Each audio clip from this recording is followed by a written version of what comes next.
Camila Montemayor grew up in San Dolores, a town lost among the dry mountains of northern Mexico, where the women they wash clothes in a river and the bells of the church marked the hours as if the eye didn't have time. Hurry. His house was a hacienda ancient, governed with iron fist by Don Ezequiel Montemayor, his father, a man who valued the most reputation that the true, while her sisters, they were celebrated for their delicate faces and manners docile. Camila passed by unnoticed. It had his mother's brown skin, intense eyes, and the black hair like night. He didn't smile with ease, nor I was walking light. Since I was little, heard that she was not pretty, that she should strive twice as much to be worth something. And that did, turned invisible, so as not to disturb. At 14 years, when Don Ezequiel closed a pact with Apache leaders to protect their lands from possible attacks, as a sign of goodwill, offered to his least precious daughter as a guarantee of peace. "It's only fair," he said without emotion, like someone delivering a pack animal. Nobody protested, not even his mother, who avoided her gaze. Camila did not cry. She walked to meet the warriors with the same silence, with the one who had grown, accompanied by a man with a hard face and calm eyes named Nahuel. There were no goodbyes, just a crunch in the chest that he didn't know if it was fear, anger, or resignation. His life, he thought, had stopped being yours toward a lot time. Now he was just changing prisons. The journey to the Apache village was long and rough. Nahuel didn't speak, but neither did the was, trying with disdain. He offered her water when the sun was burning his back, him did space by the fire when fell the night, and did not try touch her not once. Camila, accustomed to looks that judged or ignored, didn't know as react to someone who simply the accepted.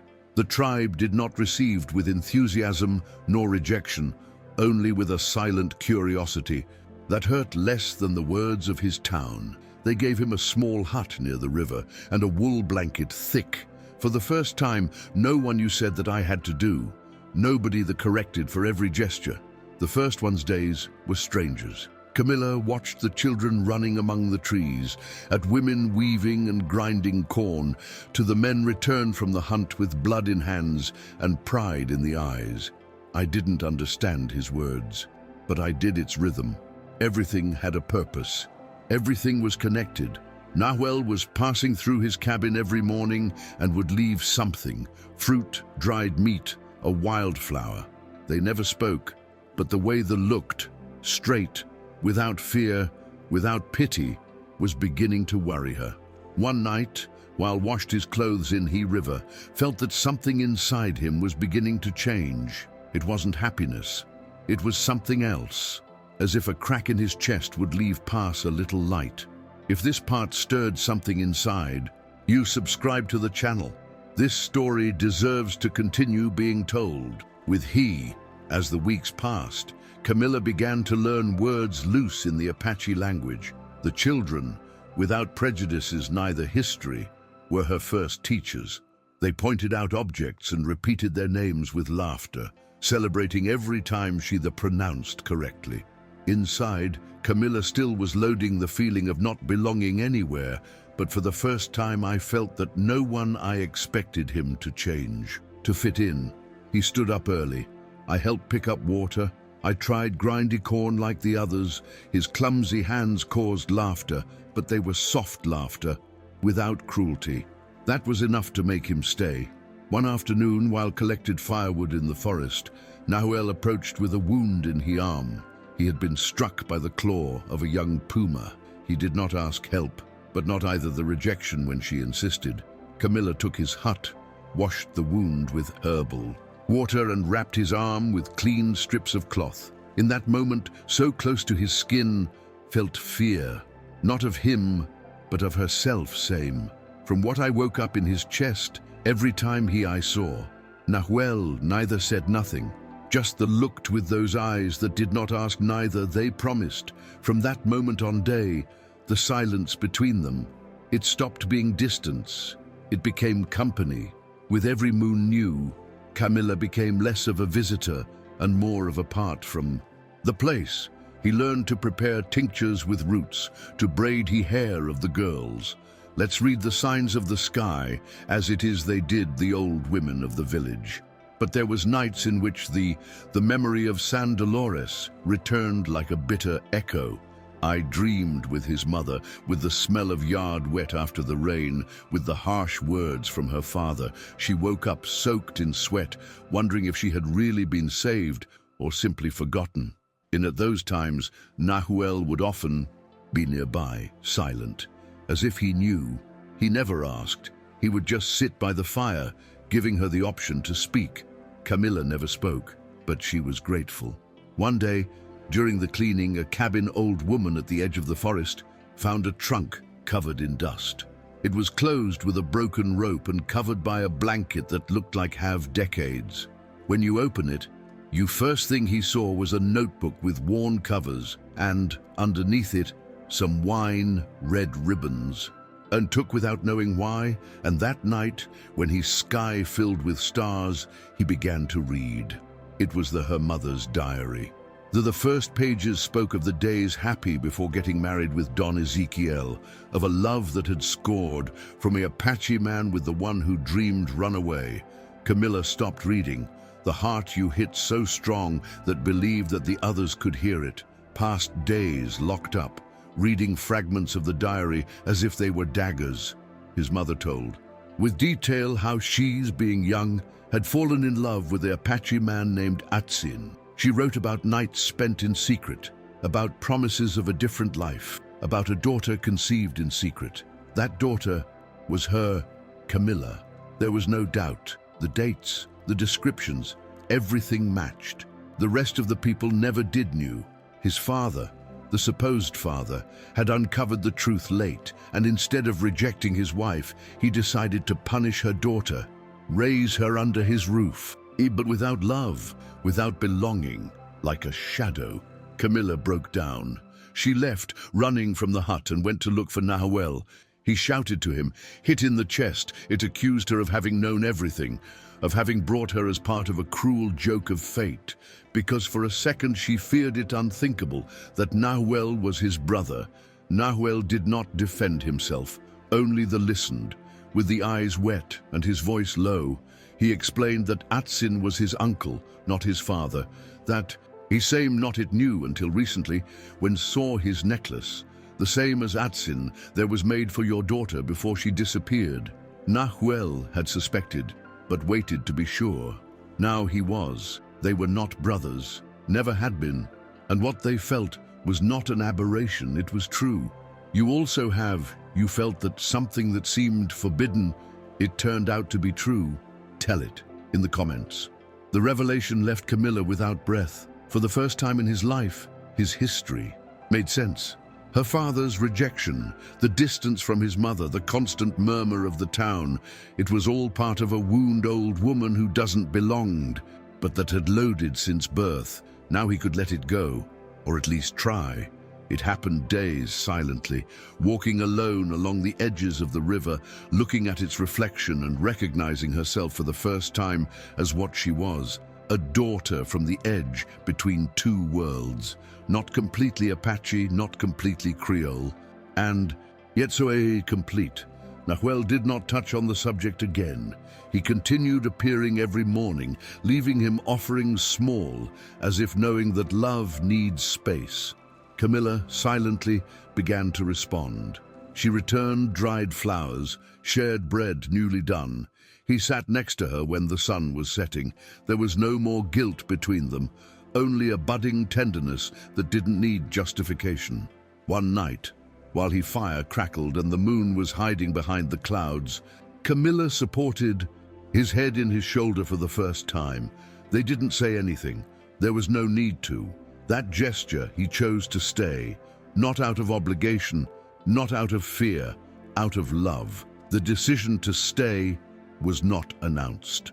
Camila simply stopped counting the days since his arrival. He began to teach the children to read and write in Spanish, shared stories he remembered from his childhood, and learned from them songs, dances, and rituals that connected with a part of himself, same as always was. Asleep, with the time, his presence ceased to be a rarity. It became part of the routine, part of the landscape. The women they asked help to translate letters, the children that they followed him so he could tell them stories. And Nahuel became in his home. One day, in the center of the village, during a ceremony to honor the ancestors, Camila introduced herself with a new name, Itzeltaya, the chose with the help of the old women, who they considered a daughter of the spirit. The name meant light on the rock. It was his way of saying that what was once a wound was now strength. From then on, it was no longer the girl given away by a father ashamed, and became a symbol of resistance. He began to build a school in the forest clearing with help from all the community. There, boys and girls, they learned to write their names, to read the stars, no longer ashamed of their blood. The first months of the school were tough, not all of them. In the village, were convinced of the need to learn the language of man-white, and some seniors distrusted the ideas, new things that Camila brought. But she didn't impose. She listened, observed, and adapted. She incorporated teachings traditional, respected the natural cycles, and allowed each child learn at your own pace. With the time, even the most skeptical, they began to leave their grandchildren in Itzeltaya's care. The school became a meeting point, not only to learn letters, but to strengthen the identity of a people that many times had been forced to forget. Camila, for her part, also continued learning. He learned to heal with plants, to read the smoke of the fire, to honor the soil before each sowing. It's the body, once seen as a source of shame, was now strong, agile, and useful. He looked at the mirror of water without repulsion. I saw in its features the tale of two peoples, and felt pride. Nahuel was always close, but never on top. They shared bed and life, without need for oaths. One afternoon, while they were both silently gathering fruit, he took his hand and said with softness, "You didn't arrive here as punishment. You came because this was where you were supposed to begin your truth, pregnancy." It came as a surprise and as a confirmation. Camila received with a mixture of fear and hope. Fear of repeating stories of abandonment, of not knowing how to raise someone in amidst so many scars. Hope, because I knew that would be born in a world different from the one she met. During the months of waiting, the village wholly accompanied. The women, older people, you taught songs to calm the soul. The children, they collected flowers to decorate their hut. And Nahuel built a wooden cradle with his own hands, carving in symbols of protection. When Nayeli was born, the dawn was tinged with red and gold, and the birds sang as if they knew something sacred had happened. Camila cried when she saw Herdy, not because of pain, but because of fulfillment. She had never felt so full, so alive. Her daughter, with the fur golden and the hair thick, it was the proof that the pain can turn in root and fruit. They named her Nayeli, which means I love you. From that one day, her life changed again. Now she wasn't just a teacher and a colleague, she was a mother. And with each passing day, she felt her steps had been guided by a force that only understands, who has survived abandonment. The years passed with the softness of a constant river. Nayeli grew up between two languages, two cultures, and many stories. She was curious, strong, and generous, like her mother. She walked through the village with the security of someone who knows she is loved. Sometimes, when people her observed tenderly, he murmured, "She is the future that they didn't leave us dream." Camila educated firmly, but also with freedom. He taught him to respect others, older people, to take care of the land, never bend down again, head for its color, its origin, or his voice. When Nayeli fulfilled 9 years, he began to ask about San Dolores. He wanted to know where permission his mother, why he never spoke about his other past. Camila avoided the subject, but a day in front of the fire, he told everything. With the serene voice and the eyes wet, he narrated the story of a girl called Camila who was rejected by her people, given as a deal, and that found love where it is least expected. I was waiting. Nasheli, I'm listening without interrupt, hugging with force her mother's knees.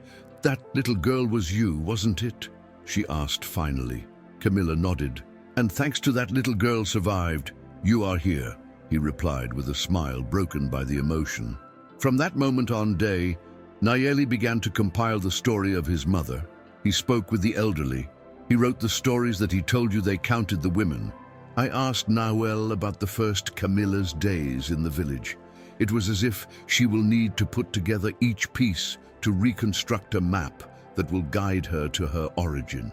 Camila the observed with a mixture of pride and fear. He was impressed the force with the one that your daughter faced he passed, without resentment, only with desire to understand. It was a force that she same took time, years in finding. If this search moved you, please like the video.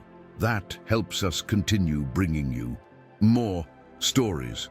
So one afternoon, while they cleaned the old school, Nayeli found his diary grandmother, the same one that Camila had kept in a clay box along with others' memories. The read silently, page by page, until you reach the true. He didn't cry, he wasn't shocked. He just said, now I understand why you sometimes have a hard time look in the mirror, Mom. But also I understand why I can do it without fear. That night, Nayeli sat in front of a group of girls and began to tell the Camila's story, not as a victim, but as a woman who transformed the shame in root and abandonment in power. Camila listened from afar, with her heart beating in every word. Nayeli's voice was firm, clear, almost ceremonial. He did not speak with drama, but with true. The girls, sitting in a semicircle, that they looked with the eyes very open, as if every word opened a door new. They heard about a woman who was called ugly, which was traded as an object, but ended up teaching his people to read and love each other. They heard that the beauty is not what others come, but what a load with dignity. And when Nayeli ended, there was a long silence. Then one of the girls approached, and he said, I want to be like her. Camila cried that night, not of sadness, but of relief. He cried because finally understood that his history no longer belonged only to her. There was planted something that would follow, growing even when was no longer there. The old woman wound, that one that there was accompanied since childhood, had healed not with forgetting, but with the transformation. It was no longer the despised daughter, nor the exchanged girl. It was Itzeltaya, the light on the rock. And from that rock, many girls would begin to build their own path, a path where no one else would decide for them whether they were worthy of being loved or not.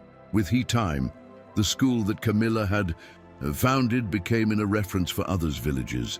They arrived, women from afar, bringing their children, looking for more than letters. They were looking dignity. Camila received one by one, with the same calm with the one I had learned to resist. It didn't promise miracles. He only offered work, respect, and truth. Some women, they cried when they heard his history, because they saw in he reflection of their own wounds. Others remained silently, digesting each word as if it were medicine, but all of them without exception, they were different. Camila grew old with dignity. Wrinkles do not saddened, honored as marks of every battle lived. He continued teaching, although more slowly, and passed long afternoons sitting under the mesquite tree where she had had her first kiss with Nahuel. He was at her side, quieter than ever, but with a tenderness that needed no gestures. Sometimes they just held hands and stayed in silence, listening as the children played among the stones. In those afternoons, Camila understood that she had lived a full life, even though no one knows it had offered. He had taken it. He had taken it created, and that, in same, was an act of victory. One day, a journalist from the south arrived at the village. There was heard rumors about a woman mestiza who taught in Apache language and had transformed a forgotten corner of the country. At first, Camila didn't want to speak. Don't talk to him. We're interested. The cameras, neither the applause, but Nayeli convinced. There are many like you there outside, Mom, and they need to know that it's possible. So she agreed. She sat down in front of the recorder with hands clasped together and counted his history. No frills, no drama. He spoke of rejection, of betrayal, of love, of identity. And when finished, the journalist told her, asked, "Who is Camila Montemayor?" "Now," she replied without doubt, "I am Itzeltaya, and I am many." The report was published weeks later and went viral in the networks. People from cities that had never heard about the mountain range or over San Dolores shared the Camila's story with awe and respect. Some cried, others were indignant. Many they wrote messages wanting visit it, get to know it the school, listen to it speak. Camila smiled as she read them, but she didn't let that the distracted. His mission was not fame, it was the day by day. It was like continuing to teach a little girl to read his name, or to a child to say thank you without lowering his head. Everything the rest was noise. St. Dolores, the people that saw to be born, and the he also despised read he report.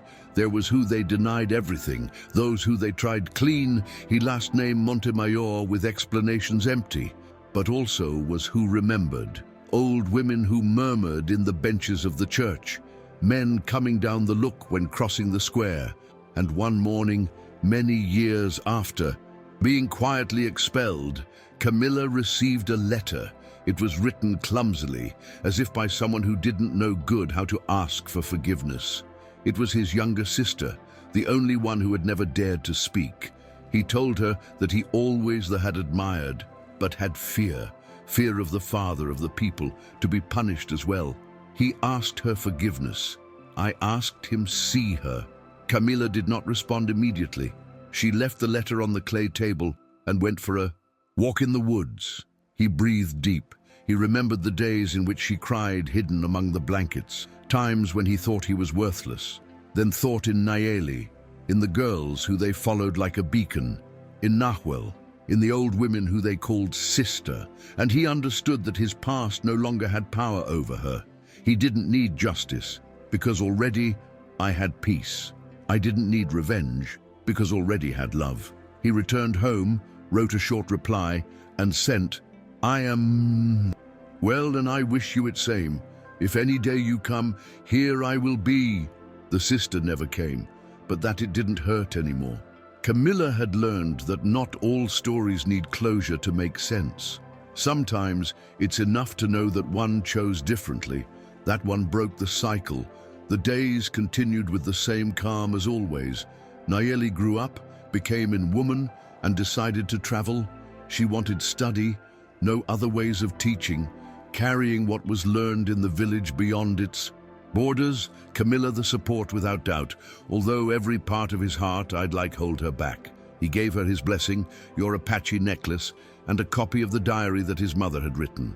He carries our history with you, he said, but don't use it as armor, use it as a root. With Nayeli in the distance, the house became quieter, but not empty. Camila was still teaching, he continued listening, he continued sewing, sometimes received letters from his daughter, full of stories about other cultures, others' pains, others' resistances. I spoke to her about women who, like her, had been invisible and were finding their voice. Camila responded with brief and firm words. I didn't need say much. Your daughter already understood, and that was enough. In those crossed letters, mother and daughter, they built a bridge between two worlds, as it had made by their ancestors, but this time from love, not from shame. One of those letters brought unexpected news. Nayeli had been invited to speak at a university in an event on intercultural education. I wanted to tell the story of his mother, of his community, how he knowledge it can be an act of healing. Camila hesitated, not because she didn't trust his daughter, but because she was afraid expose yourself again. But when arrived he day, he sat in front of a small radio brought by a traveler and listened the transmission in direct. Nayeli's voice, confident and warm, crossed the mountains like a song. He spoke of roots, of silences, of dignity, and he named Camila with reverence. My mother was the lighthouse that taught me to look inside when the world outside was hostile. Camila cried, but this time it wasn't for what she lost, but for what she sowed. That night, community celebrated in his honor. There was fire, dance, food. The girls, they painted hands with natural dyes, and the seniors, they sang his name in Apache language, Itzaltaya, the light.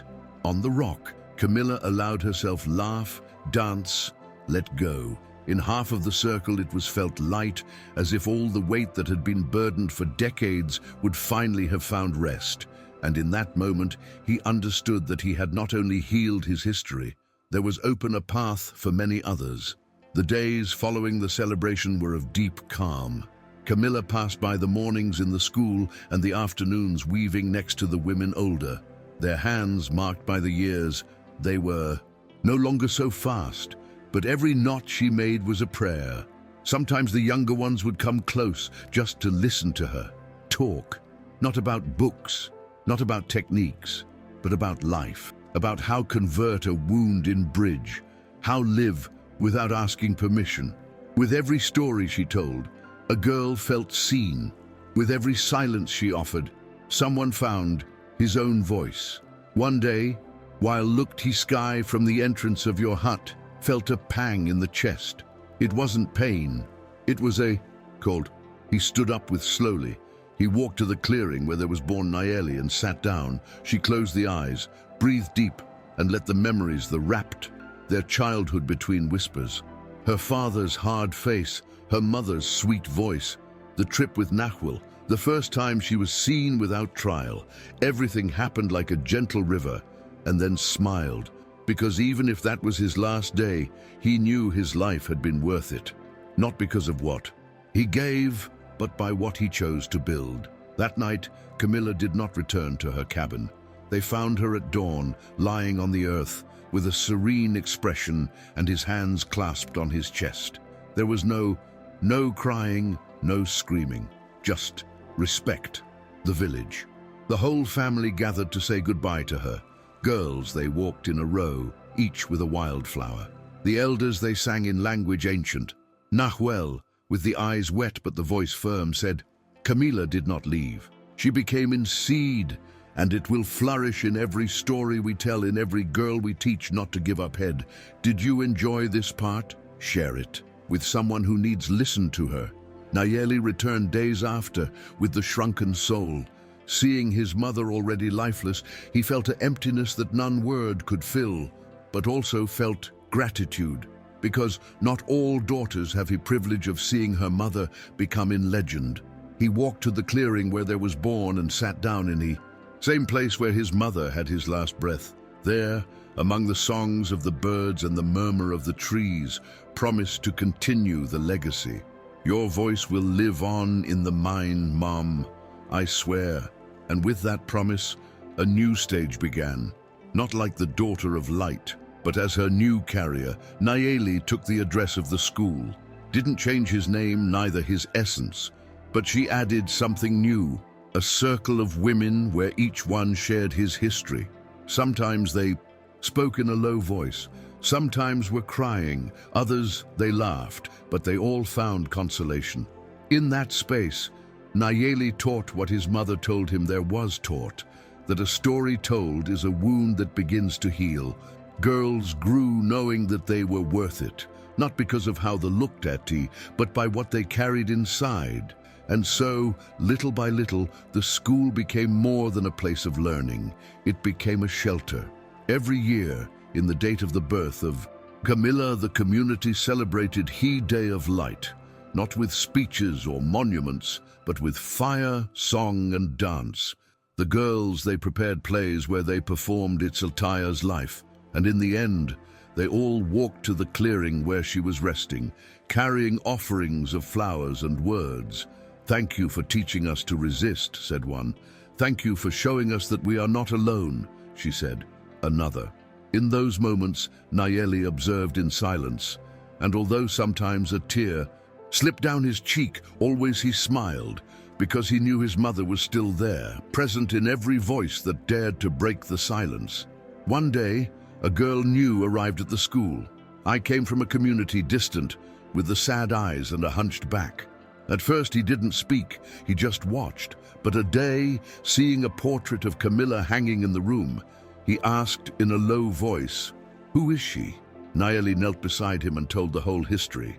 When finished, the little girl, he said, "I feel bad too ugly sometimes." Nayeli the hugged. "So you're in the right place," he replied. That was the first time that the little girl, he smiled. And from then on, he never walked again, with the head down. With the passage of the years, many girls like her, they found your place in that school. Some, they arrived with scars visible, others with wounds that only the soul knows. But all of them, without exception, they found something they didn't know they were looking for, belonging. Because there they didn't just teach letters or numbers. They taught to look straight ahead, to not apologize for existing, to love what one is, even if the world says it contrary. And in each new generation, Camila was reborn, not as a shadow of the past, but as a living flame that continued to illuminate paths. Nayeli, already mature woman, used to sit at the end of the day under the same mesquite tree where his mother used to rest. Sometimes visitors came from faraway places, attracted by the Itzaltaya's story. They asked her for interviews, photographs, testimonies, but she always, he said it same, "Don't come looking for a legend. Come listen to the girls." Because there was, he true miracle. In every little thing that he raised the voice, in every glance that fell, in every life transformed by the simple act of being seen and heard.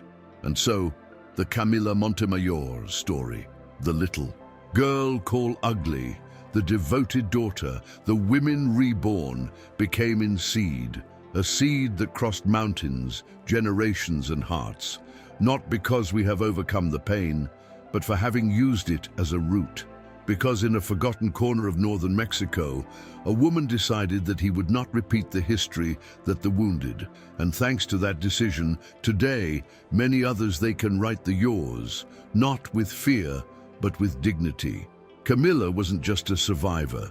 She was an architect of the future, and her legacy lives on, beating wherever a girl decides not to be ashamed of who she is. If you've made it this far, you already know what this story is worth. Subscribe, comment, and share so that many more others girls also find its light.